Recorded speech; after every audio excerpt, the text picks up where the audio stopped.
అరుణోదయ కిరణాలు నిద్రలేపుతుంటే ఆ తొలి ఘడియలు ప్రభుతో గడపటం విశ్వాసికి ఎంత గొప్ప ధన్యత. ప్రొద్దునే లేచి లేఖనాలు తెరచి ప్రభుతో గడపటం విశ్వాసికి గొప్ప ఆశీర్వాదం. లేఖనాలే విశ్వాసికి అనుదిన ఆత్మీయ ఆహారం. బైబిల్ పఠనం అనంతరం ఆత్మ సంబంధమైన అనుభవంతో వర్తమానికులు ప్రార్థనాపూర్వకంగా రాసిన ఈ అనుదిన ధ్యానాలు చదవటం ఒక మంచి క్రైస్తవ అలవాటు. మీ ఆత్మ సంబంధమైన అభ్యున్నతి కోసం తెలుగులో ప్రభు సమీపంగా ఉన్నాడు అనే ఈ అనుదిన ధ్యాన మాలికను 2024 సంవత్సరంలో కూడా మీకు అందించడానికి దేవుడు సహాయం చేస్తూ ఉన్నాడు. అందుకు మన రక్షకుడైన యేసుక్రీస్తు ప్రభువుకు సర్వదా మేము వందనస్తులం. ఈ ధ్యానములను వివిధ మాధ్యమాల ద్వారా మీకు అందించడానికి ప్రభువును బట్టి ప్రయత్నిస్తున్నాం.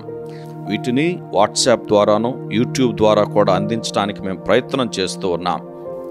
ప్రతి సంవత్సరం నూతన తలంపులతోనూ సందేశాలతోనూ విడుదలయ్యే ఈ అనుదిన ధ్యానమాలికలో J N Darby, C H Mackintosh, Hamilton Smith, L M Grant, H A Ironside, William Kelly, J G Bellett, H L Heijkoop, C H Spurgeon, Brian Reynolds, Frank Ulrich, Kevin Quartell, Tim Hadley senior, F B Hole, L M Grant, Stephen Campbell, Alfred E Bouter మొదలగు అనేక మంది అనుభవజ్ఞులైన సహోదరులు వారి వారి అనుభవాల్లో నుంచి, దేవునితో వారు గడిపిన ఆ సమయాల్లో నుంచి మంచి సందేశాలను మనకు అందిస్తూ ఉన్నారు.